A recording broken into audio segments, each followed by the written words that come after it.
I've been trimming hedges for LA's elite, and let me tell you, the real drama's not on their reality shows, it's in their family secrets. Seeds of envy. I'm clipping hedges at Keith and Rosie's mansion in Beverly Hills, the kind of place where the grass looks like it's been manicured with nail scissors. The sun's beating down, but I'm used to it. Years as a Marine taught me to handle worse. I don't talk much, but I listen. Rich folks like these spill their secrets without even noticing I'm there, blending into the scenery like the bougainvillea I'm trimming. And let me tell you, the drama in this family, it's better than the reality shows Keith and Rosie produce for a living. I've been working gardens across LA for years, from Bel Air to Malibu, and I've seen it all. Affairs, backstabbing, kids fighting over trust funds like dogs over a bone. But the story of Jett and Queenie, Keith and Rosie's twin daughters, sticks with me. It's not just about money or fame, it's about how a family can choose one kid over another and not even blink. I've pieced it together from overheard fights, drunken confessions at parties, and the occasional chat with their cousin Nash, who's always sniffing around for gossip to fuel his blog. Here's how it started. Jett and Queenie are twins, born 10 minutes apart. Queenie came first, and you'd think those 10 minutes made her the second coming of Marilyn Monroe the way Keith and Rosie act. They're the kind of parents who frame every scribble Queenie ever made but wouldn't know Jett's accomplishments if they tripped over them. Keith and Rosie run a production company, churning out trashy reality shows about rich housewives and wannabe influencers. They've got Emmys on their shelves and egos to match, but when it comes to their daughters, it's Queenie. They parade around like a prize pony. Jett, she's the afterthought, the kid they barely notice unless they need something. I first met Jett when she was home from college, maybe 20, helping me haul mulch bags one summer. She didn't have to. Most rich kids don't lift a finger, but she did. No complaints. She's got this quiet intensity, like she's carrying a weight nobody sees. Back then, she was studying computer science at some fancy university, pulling all-nighters to keep her 4.0 GPA. Queenie, on the other hand, was flunking out of community college, partying with influencers, and somehow still the star of every family dinner. I'd hear Rosie gush about Queenie's vibrant spirit while Jett sat there, invisible, picking at her food. It wasn't always subtle. I was pruning roses one day when I overheard Keith at a barbecue, joking to their Uncle Lawrence, "Queenie's our firstborn, you know." Those 10 minutes make her the leader, looking out for her little sister. Jett was right there, setting the table, and I saw her freeze, her jaw tight. Lawrence, already 3 whiskeys deep, laughed it off, but I could tell it cut Jett deep. She was always the other one, reduced to Queenie's shadow. I've seen that kind of favoritism before, parents picking a golden child and leaving the rest to fend for themselves. But with Jett and Queenie, it was like Keith and Rosie made it their mission to rub it in. The twins were different as night and day. Jett was all focus, debate team, math club, student council in high school, you name it. She'd stay up till 3 a.m. studying, determined to prove herself. Queenie coasted, charming her way through life with a smile and a C average. Yet every time Jett brought home a trophy or a scholarship, Keith and Rosie barely looked up. I remember Jett telling me about a state math competition she won in 8th grade. She'd spent months prepping, building models, even talking to tech nerds about algorithms. Came home with a second place trophy, beaming. But that same day, Queenie had a cheerleading tryout and didn't make the team. Guess who got the hugs and pep talks? Not Jett. Rosie just waved her off, saying, "Honey, we'll talk about your thing later. Queenie's had a rough day." It got worse in high school. Jett was valedictorian, aced her AP classes, got a full ride to a top-tier university. Queenie barely graduated, spent most of her time at parties, and enrolled in community college because it was less stressful. Graduation day was supposed to be for both of them, but Keith and Rosie turned it into the Queenie pity party, whining about how she didn't get into her dream school. Jett's speech as valedictorian, they didn't even mention it. I was there, fixing their garden fountain, and I saw Jett's face stoic, but her eyes were screaming. That's when I knew she wasn't just hurt, she was done trying to win them over. The real kicker came from their grandmother, Sylvia. She was the only one who saw through the nonsense. Sylvia was old school, fair, the kind of woman who'd call out Keith and Rosie for their favoritism without batting an eye. Before she passed, she left Jett and Queenie a chunk of money, split evenly, meant for their future weddings. She was crystal clear. This was for both girls, no exceptions. Sylvia even pulled Jett aside once, told her she knew how her parents treated her and wanted her to have something just for herself. I heard that from their Aunt Uma, who's always pretending to be the family peacemaker but never actually does anything. Fast forward to a couple years ago, Jett's killing it as a programmer at a tech startup in Palo Alto, the kind of place that's about to go public and make everyone rich. She's climbing the ladder, working under this hotshot CEO named Orion who sees her potential. Queenie, she's living the LA dream, engaged to Milo, a slick venture capitalist who throws cash around like confetti. Keith and Rosie are over the moon about Queenie's wedding, planning it like it's the Oscars. They're talking celebrity DJs, a custom gown, a venue in Malibu that costs more than most people's houses. Jett's busy with her startup's IPO, her stock options worth a fortune. But does anyone ask about her job? Nope, it's all Queenie's big day. I'm at their place one afternoon, shaping topiaries, when I hear Rosie on the phone with Queenie, gushing about floral arrangements. Jett's name doesn't come up once. Later, I'm in the garage, storing tools, and I catch Keith muttering to Rosie about tightening the budget for the wedding. Rosie snaps, "We'll use the fund, it's fine." I didn't think much of it then, but I should have. That fund was Sylvia's inheritance, and they weren't just dipping into Queenie's share. The truth came out at a family party in the hills, one of those over-the-top affairs with caviar and a string quartet. I'm there, keeping the hedges pristine, blending into the background like always. Lawrence, sloshed as usual, starts reminiscing about Sylvia. He's loud, slurring, and before anyone can shut him up, he says it. Sylvia left that wedding money for both girls, but Keith and Rosie blew Jett's share on Queenie's big bash. Didn't even ask her. The room goes quiet. Jett standing there, holding a glass of wine, her face like stone. Queenie laughs it off, says, "Oh, Uncle Lawrence, you're so dramatic, but Jett's not buying it." She sets her glass down, walks straight to Keith and Rosie, and asks point blank, "Is it true?" Rosie tries to play it cool, waving her hand like it's no big deal. "Honey, we were going to tell you. We'll pay you back when things settle." Keith chimes in, "Queenie needed it more. She's getting married, the traditional way.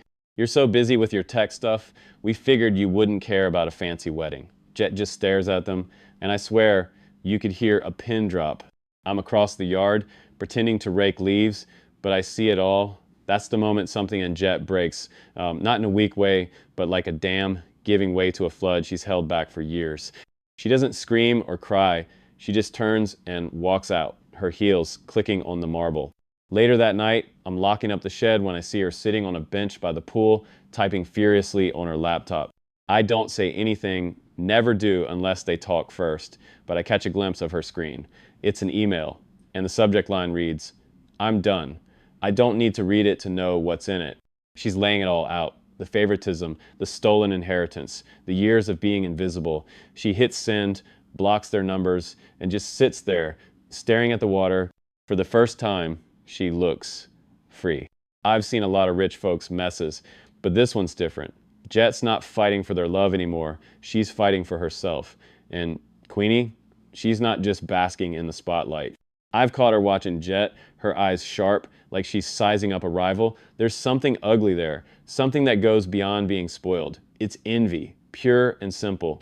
Queenie's used to being the star, but Jett's outshining her, and she can't stand it. Meanwhile, Nash is lurking, always with his phone out, ready to turn this into his next viral post. And Keith and Rosie, they're too busy planning their next show to see the storm coming. I finish the hedges and head to my truck, thinking about Jett. She's got a fire in her, the kind that could burn this whole family down or light her own way forward. I've seen what happens when people like her finally say enough. And trust me, this story's just getting started. The real kicker came from their grandmother, Sylvia. She was the only one who saw through the nonsense. Sylvia was old school, fair, the kind of woman who'd call out Keith and Rosie for their favoritism without batting an eye. Before she passed, she left Jett and Queenie a chunk of money, split evenly, meant for their future weddings. She was crystal clear. This was for both girls, no exceptions. Sylvia even pulled Jett aside once, told her she knew how her parents treated her and wanted her to have something just for herself. I heard that from their Aunt Uma, who's always pretending to be the family peacemaker but never actually does anything. Fast forward to a couple years ago, Jett's killing it as a programmer at a tech startup in Palo Alto, the kind of place that's about to go public and make everyone rich. She's climbing the ladder, working under this hotshot CEO named Orion who sees her potential. Queenie, she's living the LA dream, engaged to Milo, a slick venture capitalist who throws cash around like confetti. Keith and Rosie are over the moon about Queenie's wedding, planning it like it's the Oscars. They're talking celebrity DJs, a custom gown, a venue in Malibu that costs more than most people's houses. Jett's busy with her startup's IPO, her stock options worth a fortune, but does anyone ask about her job? Nope, it's all Queenie's big day. I'm at their place one afternoon, shaping topiaries, when I hear Rosie on the phone with Queenie gushing about floral arrangements. Jett's name doesn't come up once. Later, I'm in the garage, storing tools, and I catch Keith muttering to Rosie about tightening the budget for the wedding. Rosie snaps, "We'll use the fund. It's fine." I didn't think much of it then, but I should have. That fund was Sylvia's inheritance, and they weren't just dipping into Queenie's share. The truth came out at a family party in the hills, one of those over-the-top affairs with caviar and a string quartet. I'm there, keeping the hedges pristine, blending into the background like always. Lawrence, sloshed as usual, starts reminiscing about Sylvia. He's loud, slurring, and before anyone can shut him up, he says it. Sylvia left that wedding money for both girls, but Keith and Rosie blew Jett's share on Queenie's big bash. Didn't even ask her. The room goes quiet. Jett standing there, holding a glass of wine, her face like stone. Queenie laughs it off, says, "Oh, Uncle Lawrence, you're so dramatic," but Jett's not buying it. She sets her glass down, walks straight to Keith and Rosie, and asks point blank, "Is it true?" Rosie tries to play it cool, waving her hand like it's no big deal. "Honey, we were going to tell you. We'll pay you back when things settle." Keith chimes in, "Queenie needed it more. She's getting married, the traditional way. You're so busy with your tech stuff, we figured you wouldn't care about a fancy wedding." Jett just stares at them, and I swear you could hear a pin drop. I'm across the yard, pretending to rake leaves, but I see it all. That's the moment something in Jett breaks. Not in a weak way, but like a dam giving way to a flood she's held back for years. She doesn't scream or cry, she just turns and walks out, her heels clicking on the marble. Later that night, I'm locking up the shed when I see her sitting on a bench by the pool, typing furiously on her laptop. I don't say anything, never do unless they talk first, but I catch a glimpse of her screen. It's an email, and the subject line reads, "I'm done." I don't need to read it to know what's in it. She's laying it all out. The favoritism, the stolen inheritance, the years of being invisible. She hits send, blocks their numbers, and just sits there staring at the water. For the first time, she looks free. I've seen a lot of rich folks' messes, but this one's different. Jett's not fighting for their love anymore, she's fighting for herself. And Queenie, she's not just basking in the spotlight. I've caught her watching Jett, her eyes sharp, like she's sizing up a rival. There's something ugly there, something that goes beyond being spoiled. It's envy, pure and simple. Queenie's used to being the star, but Jett's outshining her, and she can't stand it. Meanwhile, Nash is lurking, always with his phone out, ready to turn this into his next viral post. And Keith and Rosie? They're too busy planning their next show to see the storm coming. I finish the hedges and head to my truck, thinking about Jett. She's got a fire in her, the kind that could burn this whole family down, or light her own way forward. I've seen what happens when people like her finally say, enough. And trust me, this story's just getting started. Growth of ambitions. I'm raking leaves at Milo and Queenie's sleek Brentwood mansion, the kind of place that looks like it was designed for a magazine shoot, glass walls, infinity pool, not a blade of grass out of place.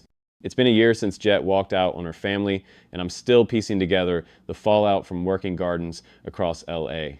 Rich folks don't change much, but the air around Keith and Rosie's clan feels heavier now, like a storm's brewing. As a former Marine, I've got a nose for trouble, and this family's got it in spades. I keep my head down, blending into the scenery like always, but my ears are open. What I've heard lately? It's a masterclass in greed, envy, and betrayal. Jett's been killing it in Palo Alto, working at a tech startup that's the talk of Silicon Valley. Her boss, Orion, some visionary CEO with a knack for spotting talent, has her pegged for big things. She's a senior programmer now, grinding through late nights to get their app ready for an IPO that can make her a millionaire. Stock options, corner office, the works. I caught a glimpse of her last month when she swung by Taryn's place in LA for a quick visit. Taryn's her coworker, the kind of friend who cracks jokes to keep Jett grounded. Jett looks sharper, more confident, like she's finally living for herself. But there's still a shadow in her eyes, the kind you get when your family spent years treating you like a spare part.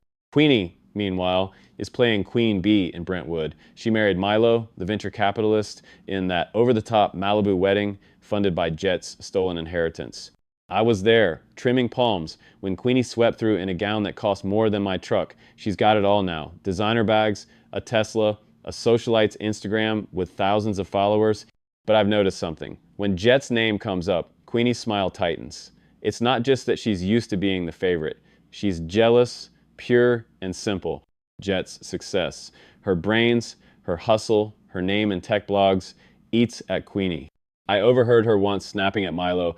Jett thinks she's so special with her little startup. She's just a coder. Milo didn't even look up from his phone, but I saw Queenie's face. That wasn't spoiled brat whining. That was envy, sharp as a blade. Keith and Rosie are another story. Their reality show empire's crumbling. They bet big on a new series about influencer couples, but it tanked. Bad casting, worse ratings. Now they're drowning in debt, dodging creditors, and cutting corners. I was at their Beverly Hills place last week, pruning their overgrown hedges, when I heard Keith yelling at Rosie about a bounced check.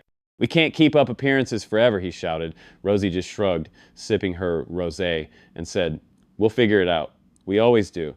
Problem is, they're out of lifelines. They let their health insurance lapse 6 months ago, thinking they'd bounce back. Spoiler, they didn't.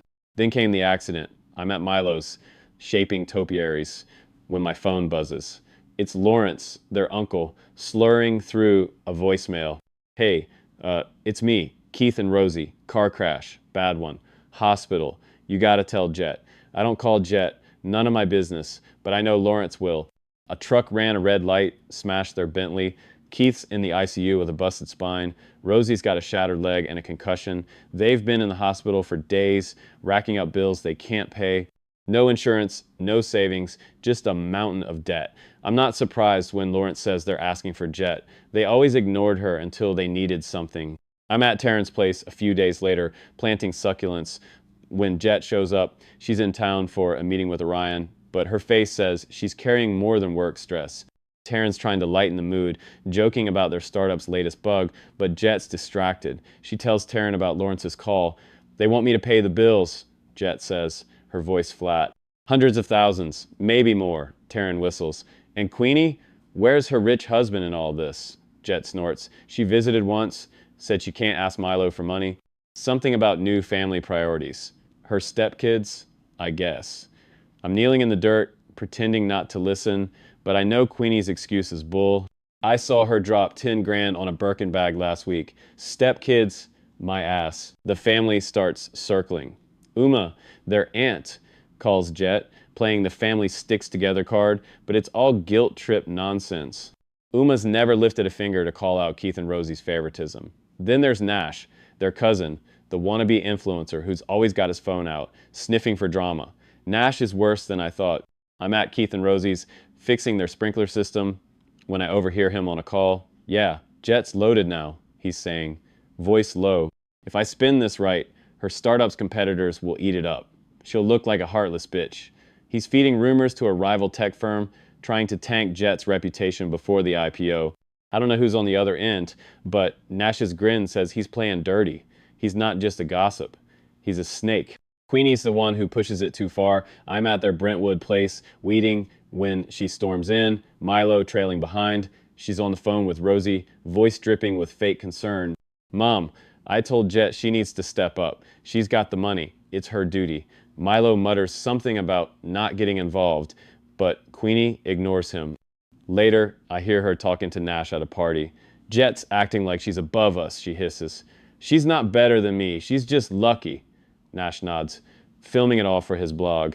I'm sweeping the patio, invisible to them, but I see the truth. Queenie's not just dodging responsibility, she wants Jett to fail. Her sister's success is a mirror showing Queenie's own emptiness, and she can't stand it. Jett gets the call from Keith and Rosie themselves a week after Lawrence's bombshell. I'm not there, but Taryn fills me in later while I'm planting roses at her place. They caught Jett during a lunch break, her mom's voice weak from painkillers, her dad hoarse on speaker. "Sweetheart," Rosie started, "we're in a bad spot. The bills could hit $200,000, maybe more with rehab. We know we haven't been perfect, but..." Jett cut her off. "Perfect? You haven't called me in a year. You only care now because you need cash." Keith tried the guilt angle. "We're your parents. Family helps family." That's when Jett snapped. Taryn says she could hear Jett's voice shake, not with tears, but with years of bottled up rage. "Family? Where was that when you stole my inheritance for Queenie's wedding? When you skipped my graduation to help her move? You chose her every time. I'm done being your backup plan." She hung up, blocked their numbers, and went back to work like nothing happened. But Taryn said Jett's hands were trembling when she picked up her coffee. I've seen that look before. Soldiers after a firefight, adrenaline masking the pain. Jett's strong, but she's human. She's carrying scars nobody sees. The pressure doesn't let up. Uma keeps texting, saying Jett's abandoning her blood. Nash's rumors hit the tech blogs, painting Jett as a cold-hearted coder who'd rather cash out than save her parents. It's nonsense, but it's gaining traction, and Jett's startup is taking heat just as the IPO looms. Queenie's no help. She's too busy posting selfies from a yacht, pretending her life's perfect. I'm at their place mulching when I hear her tell Milo, "Jett'll cave." She always does. Milo just grunts, but I catch his eye. He knows Queenie's playing a game, but he's not stopping her. Maybe he's got his own reasons. Then Porter, Sylvia's old lawyer, enters the picture. I'm at his office, tending his Zen garden when Jett visits. She's digging into the inheritance mess. And Porter's got the receipts, bank records, Sylvia's will, proof Keith and Rosie funneled Jett's share to Queenie's wedding without a word. Jett's calm, but I see her grip the documents like they're a lifeline. Porter tells her she could sue, but Jett shakes her head. "I don't want their money," she says. "I want them to know what they did." That's when I know she's not just fighting for cash. She's fighting for her worth. The showdown happens at Keith and Rosie's mansion. I'm there, fixing a trellis, when Jett pulls up in her beat-up Prius, a stark contrast to Queenie's gleaming Tesla. Queenie's already inside, pacing, her designer heels clicking. Rosie's on the couch, leg in a cast, Keith's on painkillers, hooked to an IV drip at home. The air's thick, like a scene from one of their reality shows. Queenie starts in, voice sharp. "Jett, you're being selfish. You've got millions in stock options. Help them." Jett doesn't flinch. She pulls out Porter's documents, lays them on the table. "Selfish? You spent my inheritance on your wedding. You didn't even ask." Rosie stammers, "We meant to pay you back." But Jett's done listening. She looks at Queenie, eyes like steel. "You're jealous, aren't you? I built something without stepping on anyone. You can't stand it." Queenie's face twists, red with fury, and she lunges forward, shouting, "You're nothing without us." Keith tries to interrupt, but Jett cuts them all off. "You chose Queenie. Live with it." She walks out, head high, leaving them speechless. I'm in the yard, pretending to weed, but I'm watching. Nash is there too, lurking by the pool, filming the whole thing on his phone. I know he's about to make it worse. His blog post is already half written, ready to paint Jett as the villain. He catches my eye, smirks, like he's untouchable. I've seen guys like him before. They think they're clever until the tables turn. I'm loading my tools when Jett drives off. She doesn't see me, but I see her, a woman who's finally saying no to a family that never said yes to her. Queenie's envy, Nash's scheming, Keith and Rosie's desperation. It's a house of cards, and Jett just pulled the first one. I've been around long enough to know this isn't over. Nash has got his claws in deeper than anyone realizes, and Queenie's not done trying to outshine her sister. But Jett, she's got something they don't: grit. And in a fight like this, that's worth more than all their money combined. Shoots of freedom. I'm shaping a row of cypresses at Porter's estate in Pacific Palisades, the ocean breeze cutting through the LA heat. It's been a month since Jett faced down her family at Keith and Rosie's mansion, and the fallout's spreading like wildfire. I've been hopping between gardens, Brentwood, Beverly Hills, Palo Alto, picking up scraps of this saga from hushed phone calls, heated arguments, and Nash's smug little blog posts. As a former Marine, I've seen chaos, but this family's mess is next level. Greed, envy, betrayal, it's all coming to a head, and Jett's at the center, fighting for her life, not just her pride. I keep my hands dirty and my ears open, blending into the greenery like always. Here's how it ends, or maybe how it begins. Jett's back in Palo Alto, neck deep in her startup's IPO prep. Her stock options are worth millions now, and Orion, her CEO, just offered her a director role at their new Portland office, a big leap with a fatter paycheck and more equity. But Nash's stunt at the showdown changed the game. That video he shot of Jett tearing into Keith, Rosie, and Queenie, he didn't just post it on his blog. He sold it to a rival tech firm gunning for Jett's startup. Edited out of context, it paints Jett as a heartless coder who'd let her parents die to save a buck. The tech blogs eat it up, and social media's a cesspool of hot takes. Millionaire abandons injured parents, Silicon Valley's coldest heart. Jett's name is trending for all the wrong reasons, and the IPO's taking a hit. Investors don't like drama. I'm at Taryn's place, planting agave, when Jett swings by. She's pale, eyes sunken, but her jaw's set like she's ready for war. Taryn's trying to keep it light, joking about their app's latest feature, but Jett's not biting. "They're killing me, Taryn," she says, scrolling through hate comments on her phone. "Nash fed this to our competitors. My team's getting death threats." Taryn grabs the phone, tosses it on the couch. "Screw Nash. You've got the truth. Use it." Jett nods, but I see the doubt in her eyes. She's tough, but this is a lot. Her family, her career, her name, all under fire. I'm kneeling in the dirt, pretending not to hear, but I'm rooting for her. She's got the kind of spine I saw in the core, the kind that bends but doesn't break. Queenie's making it worse. I'm at her and Milo's Brentwood pad, mulching their rose beds, when I overhear her on a call with Nash.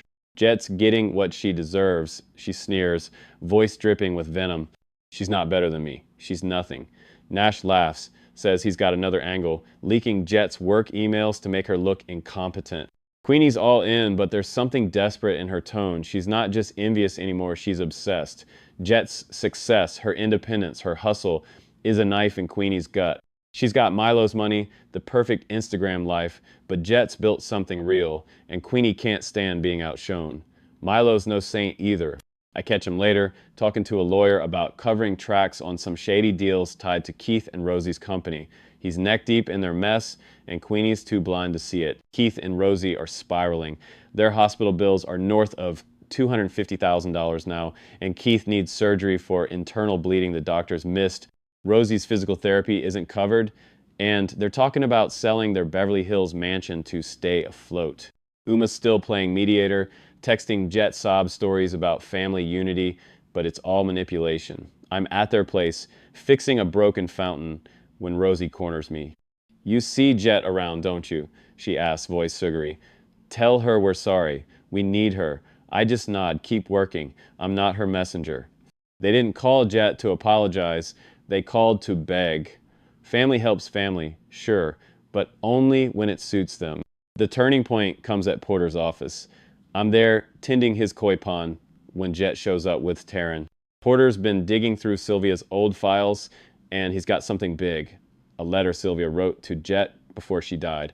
I'm not supposed to see it, but Porter leaves it on his desk while I'm cleaning nearby. It's short, handwritten, and cuts like a blade. "Jett, my darling, you're enough. Live for yourself, not them. They'll never see you, but you don't need their eyes." Jett reads it, and for the first time, I see her tear up. Taryn puts a hand on her shoulder, says, "Sylvia knew, now you do." Jett folds the letter, tucks it in her pocket, and I know something shifted. She's not fighting to prove herself anymore. She's fighting to be free. Jett and Taryn hatch a plan. Nash's leaks gave their competitors ammo, but Jett's got better. She's been quietly collecting dirt on Keith and Rosie's production company, tax evasion, shady contracts, offshore accounts. Milo's tangled in it too, funneling money to cover their debts. Jett doesn't want to just clear her name. She wants to end this. Taryn, who's got a knack for hacking, helps her package the evidence, anonymized, airtight, ready for the feds. They leak it to a major news outlet, not some gossip rag. I'm at Orion's Palo Alto estate, trimming oaks when the story breaks. Hollywood producers face IRS probe, fraud allegations rock reality television empire. Keith and Rosie's names are plastered everywhere, Milo's too. The internet explodes, and suddenly Jett's heartless narrative takes a back seat. Queenie's world crumbles fastest. Milo, facing heat from his investors, cuts her loose. I'm at their Brentwood place, hauling compost when the divorce papers arrive.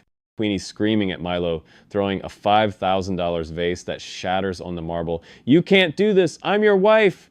Milo's calm, cold, "You're a liability, Queenie. Good luck." She's got no prenup, no leverage. Her Instagram's a ghost town now. Followers ditch her when the fraud story links her to Milo's schemes.